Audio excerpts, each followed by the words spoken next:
Oke, next. Kita bahas ini soal nomor 3, soal UN Kimia tahun 2014. Topiknya masih sama, masih berkaitan dengan ikatan kimia. Yuk, kita baca bareng-bareng soalnya. Kalian bisa lihat soalnya di layar.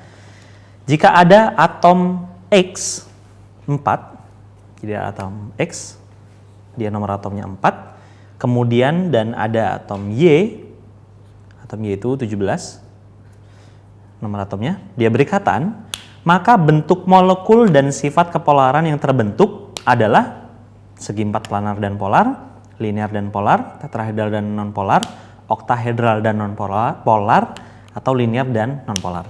Oke, kita bahas bareng-bareng ya.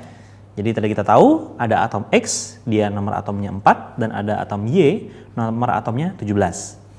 Nah, yang ditanya adalah, nih kita mulai lihat yang ditanya ya. Yang ditanya adalah bentuk molekul.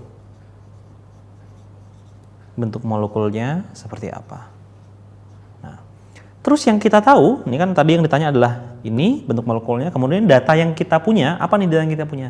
Data yang kita punya adalah si X dengan nomor atomnya dan Y dengan nomor atomnya. Berarti kita di sini tahu nomor atom dari masing-masing. Baru yang ketiga nih, apa hubungannya antara bentuk molekul dengan nomor atom? Berarti kita mulai urai satu persatu ya. Untuk tahu bentuk molekul, kita harus tahu terlebih dahulu di sini struktur Lewisnya. Ya, jadi sebelum kita tahu bentuk molekul, kita harus tahu struktur Lewisnya terlebih dahulu. Nah, untuk mencari tahu struktur Lewis, kita harus tahu dulu nih, itu senyawanya apa ya, gitu. Senyawanya apa? Nah, untuk cara nyari tahu senyawanya apa, itu kita bisa tahu dari nomor atom penyusun, ya. Nah, untuk bisa menyelesaikan soal ini berarti kita harus tahu senyawanya apa, kemudian cari struktur Lewisnya, cari bentuk molekul, baru nanti sifat. Kan tadi ditanya kalau nggak salah, polar atau nggak polar. Oke, sekarang kita bahas. Kita cari tahu terlebih dahulu, ini komponen pertama, senyawanya apa. Nah, untuk cari tahu nih, senyawanya ini apa nih antara X sama Y kalau misalnya bergabung, kita harus ingat satu kaidah penting di kimia, itu kaidah yang kira-kira begini nih.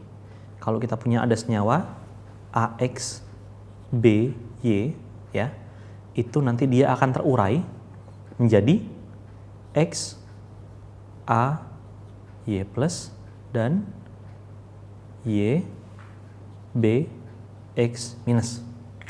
Ini baku ya, jadi kalian bisa gunakan formula ini kalau kalian mau cari tahu senyawa itu kalau bergabung jadinya kayak gimana sih. Tinggal kita lihat, kalau ini kan dari AXB jadi XAY plus ditambah YBX minus, ini berarti kita balik sekarang. Kalau misalnya X sama Y, ini kira-kira kayak gimana? Nah, kita harus lihat juga si X ini muatannya berapa? Kan karena di sini dicari tahu muatan ya, kita harus cari tahu muatannya dulu nih. Jadi X dan Y itu kan muatan, jadi kita harus nyari tahu nih. Ini tuh muatannya berapa? Cara ngeceknya gimana? Cara ngeceknya konfigurasi. Jadi X itu konfigurasinya berapa? 2, 2. Sementara kalau Y, 2, 8, 7. Nah, kalau misalnya 2 seperti ini, kan kecenderungannya melepaskan elektron ya. Berarti X ini dia nanti akan berubah menjadi X 2+.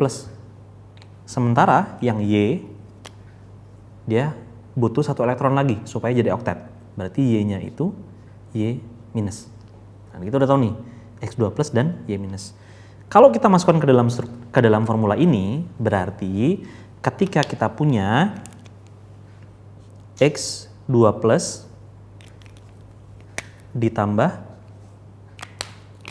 Y minus ya, ditambah Y minus, maka jadinya adalah, nah kita sekarang utak-atik nih, yang si ininya 2+-nya dibawa ke bawah, sementara yang ininya dibawa ke sini.